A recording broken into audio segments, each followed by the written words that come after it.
अस्सलामुअलैकुम। पीर फॉरेक्स वाले में खुश आमदीद। मैं हूं आज़म अली, आपका होस्ट। तो सबसे पहले हम बात करेंगे कल के बारे में, जो कल हमने एनालाइज दिया था कि वो हमारा कितना ठीक रहा। तो आइए हम बात करते हैं उसके बारे में। तो सबसे पहले मैं बता देता हूं कि कल जो हमने ट्रेड दी थी 1838 से गोल्ड का सेल दिया था, जो कि मार्केट ऑन होते ही 1838 से 1823 तक आया है, 1822 तक आया है। उसके बाद मार्केट ने अपसाइड मूव करा। वो मार्केट 1847 तक गई और हमारा एस एल जो था, स्टॉप लॉस 1848 1848 था।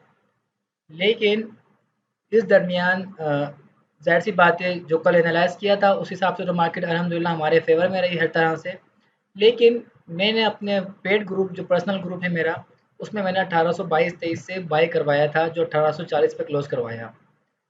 तो ज़ाहिर-सी बात है, जब रात को हम लोग ट्रेड एक एनालाइज़ करके भेज देते हैं और बता देते हैं कि कल मार्केट की क्या मूवमेंट रहेगी, लेकिन उसके बाद अगर मार्केट में कोई बदलाव आता है, कोई फंडामेंटल चीज़ आ जाती है, तो उसको अपडेट जो हम करते हैं वो अपने पेड ग्रुप में अपडेट करते हैं। तो अगर आप पेड ग्रुप ज्वाइन करना चाहें हमारा, तो उसके कोई चार्जेस नहीं है, फ्री ऑफ कॉस्ट है। जस्ट आपने हमारी आईबी से अकाउंट बनाना है एक्सएनएस पर और उस पे मिनिमम $50 डिपॉजिट करके काम शुरू करना है और हम आपको पेड ग्रुप में ऐड कर देंगे। अगर आप पेड ग्रुप में ज्वाइन होना चाहते हैं या हमारा फ्री चैनल ज्वाइन करना चाहते हैं, तो टेलीग्राम, व्हाट्सएप ग्रुप और आईबी का लिंक हमारा ग्रुप डिस्क्रिप्शन में है। तो आप चाहें तो वहाँ से ज्वाइन कर सकते हैं। तो कल की हम बात करते हैं। कल हमने जीबीपी बताया था जिस तरीके से कि पाउंड की न्यूज़ जो आएगी वो यकीनन जो है नेगेटिव आएगी, और सेम वही रहा कि पाउंड की न्यूज़ जो थी वो नेगेटिव आई। और उसके बाद मैंने बताया था कि कैनेडियन डॉलर की न्यूज़ पॉजिटिव आने के चांस है, और सारा डेटा आप अगर ये देखें तो सारा डेटा पॉजिटिव आया है। तो उम्मीद करता हूँ आपने कैनेडियन डॉलर और पाउंड के अंदर जो है अच्छा प्रॉफिट बनाया होगा। तो उसके अलावा गोल्ड में भी आपने डेफिनेटली प्रॉफिट बनाया। सुबह से मार्केट मूव करती रही, वन साइड गिरती रही। उसके अलावा किसी को कोई मालूमात चाहिए, कोई मसला हो, किसी को कुछ और बात करनी हो, तो मेरे व्हाट्सएप पे रब्ता कर सकता है। और उसके अलावा अगर हम कल के बारे में बात करें तो मैंने वो एनालाइज़ करके रखा हुआ है। मैं आप लोगों को डायरेक्ट जो है वो उस पे ले जाता हूँ। जी, तो मैंने ये पहले से एनालाइज़ करके रखा हुआ था, टाइम की शॉर्टेज की वजह से कम टाइम आप लोग का लूँ। तो मैंने एनालाइज़ करके रखा है, मार्केट इस वक्त 1838 पे मूव कर रही है।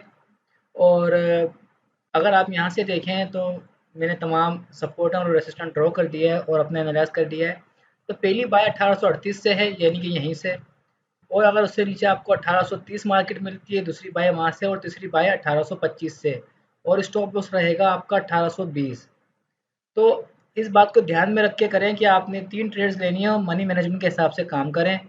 उसके अलावा आपका टीपी जो होगा, टेक प्रॉफिट 1877 होगा, 77। और अगर आपकी ट्रेड प्रॉफिट में जाती है 30 पिप से 40 पिप, तो आपका फ़र्ज़ बनता है कि आप उसका एसएल मूव कर लें ताकि आप लॉस से बच सकें। उसके अलावा अगर आपको कोई रहनुमाई चाहिए हो तो आप रब्ता कर सकते हैं मेरे से टेलीग्राम या व्हाट्सएप पर। तो उसके बाद हम आ जाते हैं न्यूज़ पर, जो न्यूज़ हम एक्सपेक्ट कर रहे हैं कल। तो कल न्यूज़ें जो हैं कोई ख़ास ऐसी हैं नहीं किसी भी चीज़ की। तो यूरो के अलावा ज़ाहिर-सी बात है, यूरो का डेटा आना है, यूरो का डेटा पॉज़िटिव आने के चांस हैं। वो सुबह 12:30 बजे न्यूज़ है यूरो की। तो अगर कोई यूरो में इंटरेस्टेड हो ट्रेड करने में, तो यूरो पॉज़िटिव रहेगा, उस हिसाब से ट्रेड करें। तो इंशाल्लाह आपको वीडियो पसंद आई होगी। और अगर आपको वीडियो पसंद आए तो प्लीज़ लाइक करें, चैनल को सब्सक्राइब करें अगर सब्सक्राइब नहीं किया है, और वीडियो को शेयर करें ताकि ज़्यादा से ज़्यादा लोगों को फ़ायदा पहुंच सके। उसके अलावा आपको एक बात और बता दूं कि कल अनएम्प्लॉयमेंट के क्लेम्स भी हैं। तो मैं भी पॉसिबल है कि उसका भी डेटा पॉजिटिव आए और कोई ख़ास मूव ना मिले मार्केट में आपको, क्योंकि उसके अंदर जो उसके डेटा है तो उसमें ज़्यादा फ़र्क नहीं है इसलिए।